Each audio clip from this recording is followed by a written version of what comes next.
नया IBN 7 हौसला है। जी के सभी आदरणीय परिवारजन, साहित्य प्रेमी भाई और बहनों,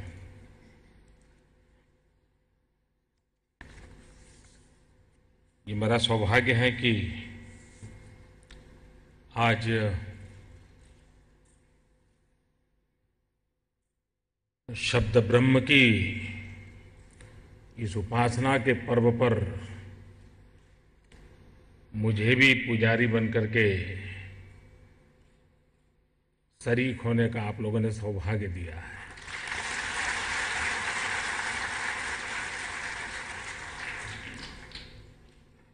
हमारे यहाँ शब्द को ब्रह्म माना गया है। शब्द के सामर्थ्य को ईश्वर की बराबरी के रूप में स्वीकार किया गया है।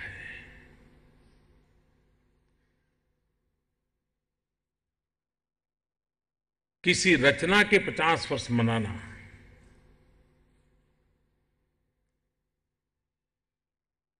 वो इसलिए नहीं मनाए जाते कि रचना को 50 साल हुए हैं।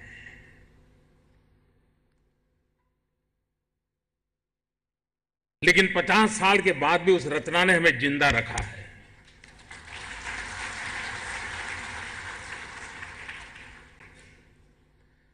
पचास साल के बाद उस रचना ने हमें प्रेरणा दी है और 50 साल के बाद भी हम आने वाले युग को उसी नजरिए से देखने के लिए मजबूर होते हैं, तब जाकर के उसका सम्मान होता है।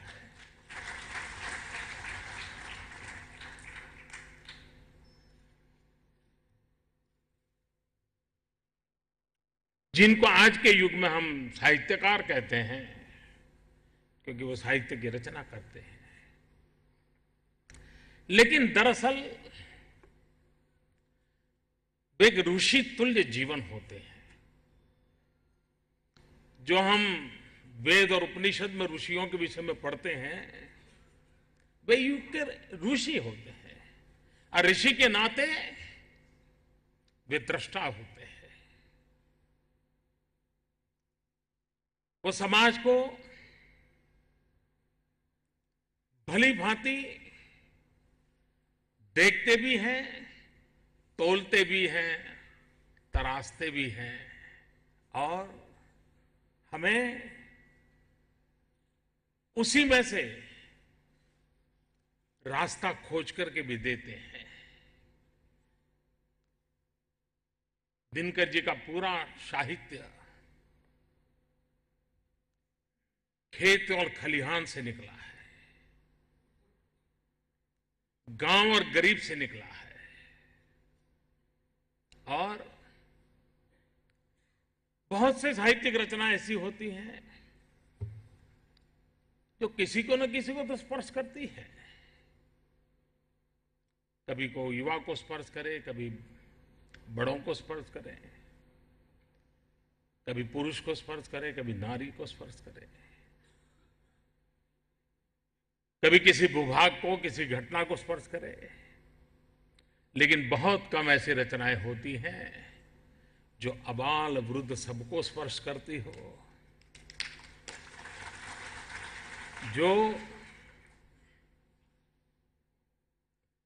कल, आज और आने वाली कल को भी स्पर्श करती है।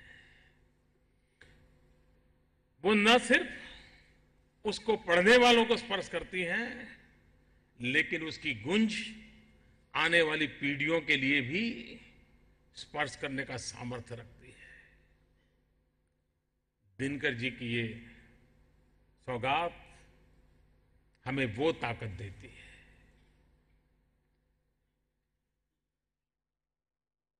जयप्रकाश नारायण जी, जिन्होंने इस देश को आंदोलित किया, उनकी उम्र को और युवा पीढ़ी के बीच में बहुत फासला था, लेकिन जयप्रकाश जी की उम्र और युवा पीढ़ी के आंदोलन की शक्ति, इसमें सेतु जोड़ने का काम दिनकर जी की कविताएं करती थी।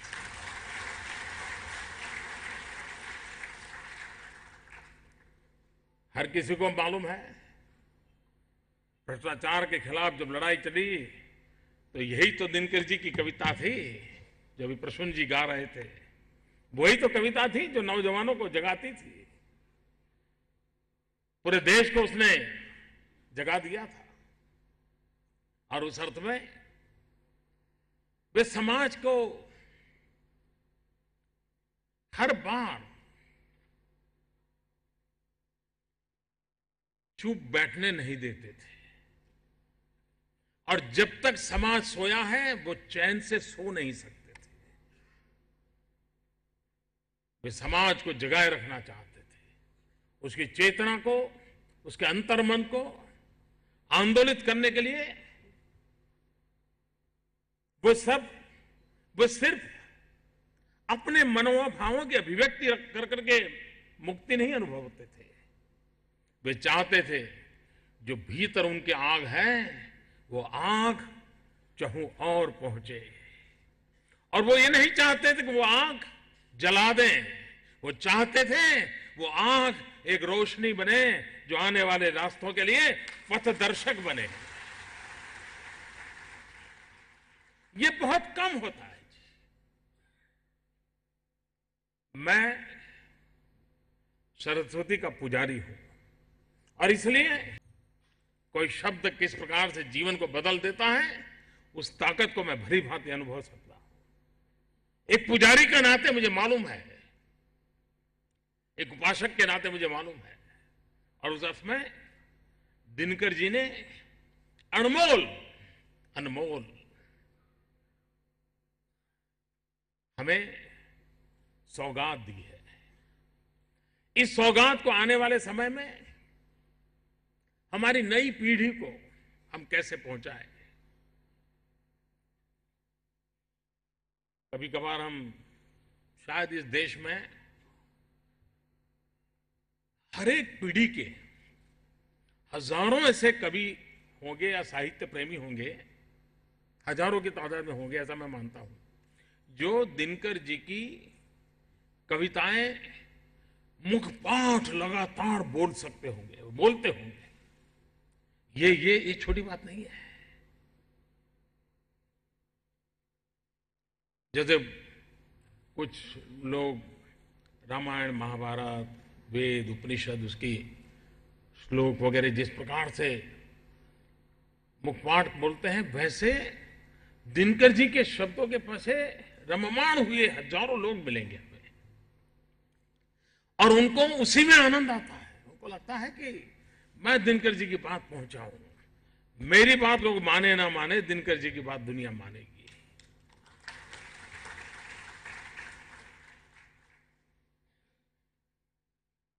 और दिनकर जी को परशुराम की प्रतीक्षा थी। और दिनकर जी अपने तराजू से भारत के सांस्कृतिक उतार चढ़ाव को जिस प्रकार से उन्होंने शब्दबद्ध किया है, वे इसमें इतिहास भी है, उसमें सांस्कृतिक संवेदना भी है। और समय समय पर भारत ने दिखाई हुई विशालता, हर चीज को अपने में समेटने का सामर्थ्य, इसको दिनकर जी ने जिस प्रकार से अनुभव किया है, जो हर पल दिखाई देता है। और इस प्रकार से दिनकर जी के माध्यम से भारत को समझने की खिड़की हम खोल सकते हैं। अगर हम में सामर्थ्य हो तो हम द्वार भी खोल सकते हैं, लेकिन जरा भी सामर्थ्य ना हो तो खिड़की तो जरूर खोल सकते हैं। ये काम दिनकर जी हमारे बीच करके गए हैं। दिनकर जी ने हमें कुछ कहा भी है, लेकिन शायद वो बातें भूलना अच्छा लगता है, इसलिए लोग भूल जाते हैं। एक बार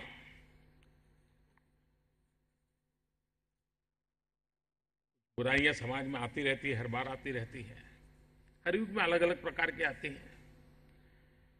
लेकिन किसी ने ज्ञाति के जाति के आधार पर दिनकर जी के निकट जाने का प्रयास किया। उनको लगा कि मैं आप ही की बिरादरी का हूं, आपकी जाति का हूं, तो आज मेरा हाथ पकड़ लीजिए, अच्छा हो जाएगा। और वैसा रहता है समाज में, ये कोई लेकिन ऐसी परिस्थिति में भी दिनकर जी की सोच कितनी सटीक थी, वरना उस माहौल में कोई भी फिसल सकता है। और वे तो स्वयं राज्यसभा में थे, राजनीति को पूरी तरह निकटता से देखते थे, अनुभव करते थे। लेकिन उस माहौल से अपने आप को परे रखते हुए उस व्यक्ति को उन्होंने मार्च 1961 को एक चिट्ठी लिखी थी। उस चिट्ठी में जो लिखा गया है, बिहार को सुधारने का सबसे अच्छा रास्ता यह है कि लोग जातियों को भूलकर गुणवान के आदर में एक हों।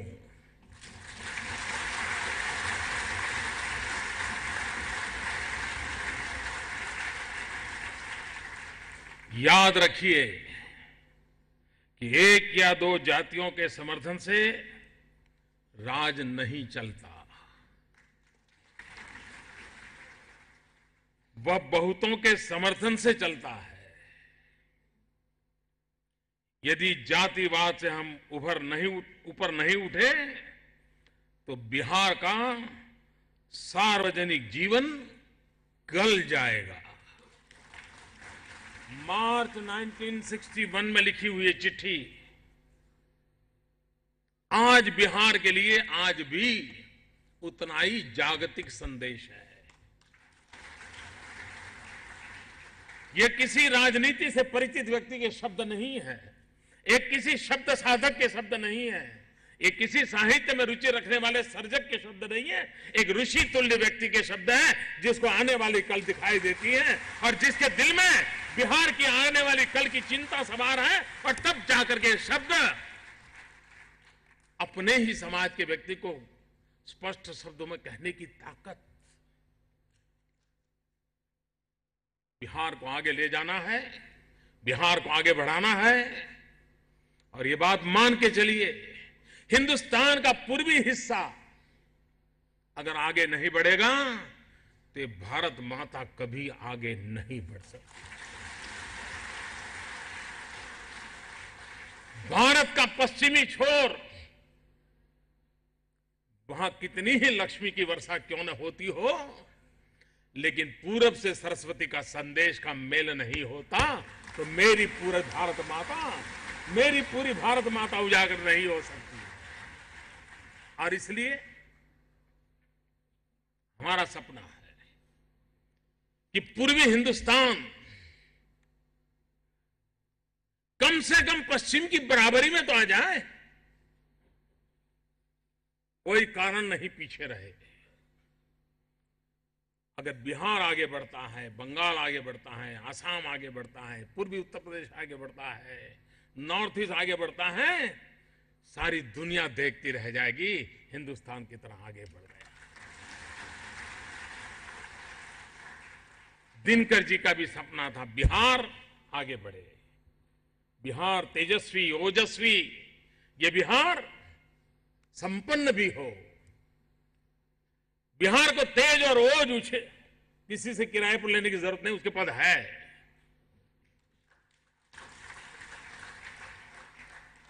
उसे संपन्नता के अवसर चाहिए, उसको आगे बढ़ने का अवसर चाहिए। और बिहार में वो ताकत है, अगर एक बार अवसर मिल गया तो बिहार औरों को पीछे छोड़ के आगे निकल जाएगा।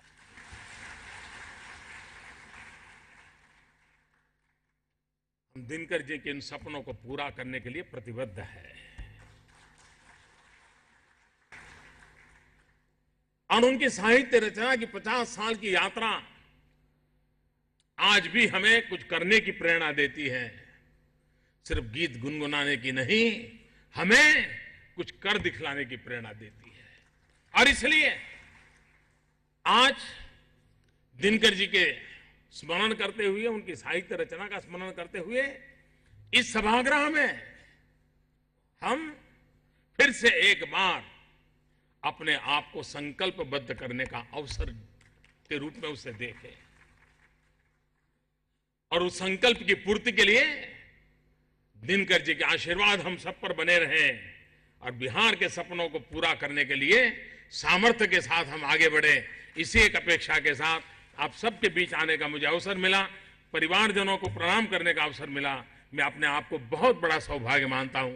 बहुत बहुत धन्यवाद।